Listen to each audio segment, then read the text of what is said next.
somebody with the standing to talk about them. He is Indiana Senator Mike Braun, and he joins us now. Senator Braun, thanks so much for joining us. Appreciate it. Hey, good morning. And I appreciate your courage and willing to talk about the Super Tuesday results, knowing that you may face the ire of Donna Brazil. What are we... Wow. Yeah, it was something, wasn't it? What are we to make of last night's results? Obviously, a good night for Biden with Bernie underperforming expectations, and that's part of the game in politics, as you know. But do you have any preference? Does the Republican caucus have any preference in who they'd like to see on the top of the ticket for the other side? You know, I really think that it's becoming increasingly obvious that you either got socialism or socialism light. And when you look at how this has all transpired, and let's go back several months ago, this probably, for the people that were prognosticating then, Biden swooned and then came back and is probably in not quite as good a spot as what the prognosticators would have figured, 4 to 6 months ago. But he showed that he's going to be continually kind of slipping up on the campaign trail. I think the brass of their party got together, and what you saw with Pete and Klobuchar, other endorsements that came around on the heels of the South Carolina primary, you talk about machinery kicking into place. I think that's what we've seen, and I believe in terms of how that's going to work vis-a-vis Trump, I don't think it's going to make any difference at this point, because I think their platform, their policy is so far out there that it's going to be a clear contrast either way. Now, I got to ask you about Mayor Pete, just because he's South Bend mayor, and I don't know, so I'm asking, did you ever run across him in your travels in Indiana? Do you have a relationship with him? Well, Pete has been aspiring to the big stage, for his entire political career. You could tell that with his move to run for the Democratic chair. All I can tell you is in the only statewide race that he ran in Indiana, he got trounced, and that was by Richard Murdoch, who Joe Donnelly then beat. And then, of course, I beat Donnelly in 2018. So I think he is an outlier politically and philosophically, in the Hoosier state. There are a few places that are going to maybe espouse that point of view of more government when it's proven that it hasn't worked. That's not the solution. And you've got 2 or 3 places, enclaves in a generally conservative state like Indiana, where you can survive politically, but he is not representative of politics. In fact, the southern third of our state, where I'm from, used to all be blue dog Democrats, and through the Clinton and Obama years, that's all converted over to, it's fiscally and culturally more conservative than the rest of Indiana, and now down to the local county, city politics, it's mostly Republican. Most people don't realize that. That's what's put us into a solid conservative situation. Do you think Mayor Pete, Amy Klobuchar, and Beto's endorsement of Biden helped him on Super Tuesday?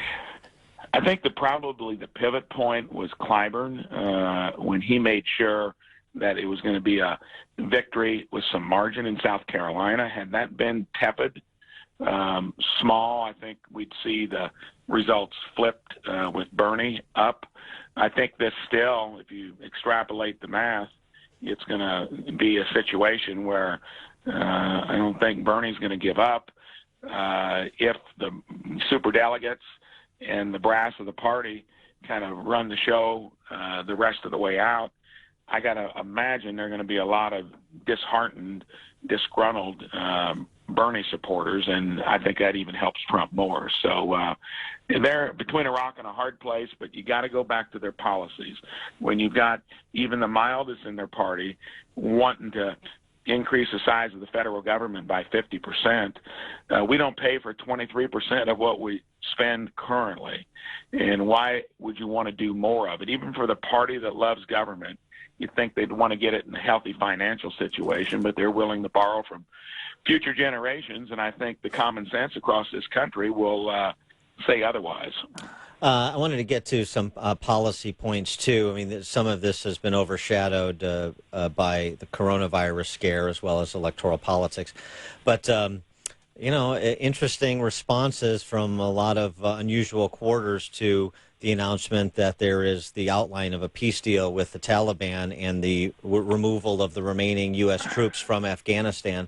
Mehdi Hassan, writing in The Intercept, on Afghanistan, 3 words I never thought I'd write. Bravo, Donald Trump. What is your reaction? What's the Republican caucus's reaction to what you understand the peace agreement to be with the with America and the Taliban? I think that's just another example. I ran, Trump ran, and there are a few others starting to stick their necks out. That is basically a reflection of business as usual. We don't want to project that into the future, whether it's in foreign affairs or domestically. And for as much guff that Trump takes on anything, I think it's starting to become apparent. When you look at the agenda domestically, the economy is doing well. That's why we're going to fight through the coronavirus. It's going to be a glitch, not a major consideration economically. And when you look at remember, North Korea, Iran, all of our dealings with the Taliban, ISIS, Al-Qaeda, it wasn't being knocked out of the park before Trump got there. And something different is the simplest deduction to make. And I think we're starting to see these occur one by one on the foreign front and the domestic front. And it's a spoil sport when you can't be for that. And sadly, that's where the Democrats are. If Trump does it, they don't like it.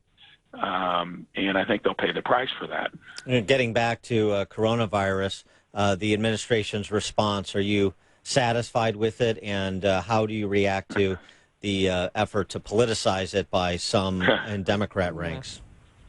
Well, on the day where we had the behind closed doors briefing, the main spinner, and I call it the Schumer shuffle, just like an impeachment, and that's why I stepped forward there. There weren't many on our side willing to articulate. You do jump into the Shark Tank with media because they're trying to always catch you in a difficult spot. But when it came to coronavirus, they were extrapolating all the worst that could occur. And we were really, and everyone knew it, the best prepared of any country, regardless of how it unfolds. China, obviously, is one that had to learn the hard way, and I'll give them credit that they did do everything to contain it.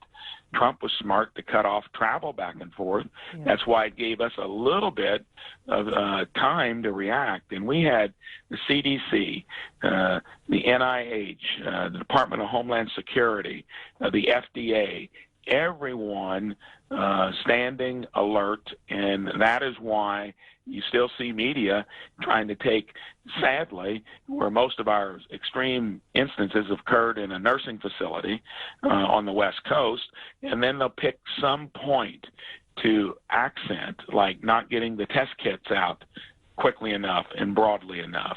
That, again, I think people see through it.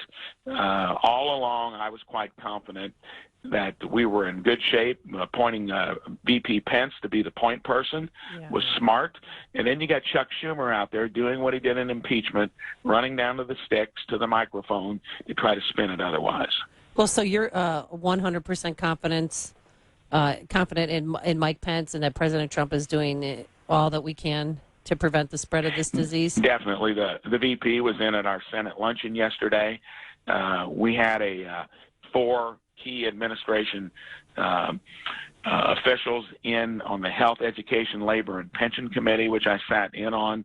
And yes, this is not going to be the last time. We have a microorganism that's more virulent than what preceded it, and we need to take it seriously. But this idea that for some reason Trump was flat-footed is emblematic of what they've tried to do from the day he has gotten there, because, again, like I said earlier, he reflects the fact that people are frustrated with business as usual, and all of the people that spin it otherwise have been here a long time.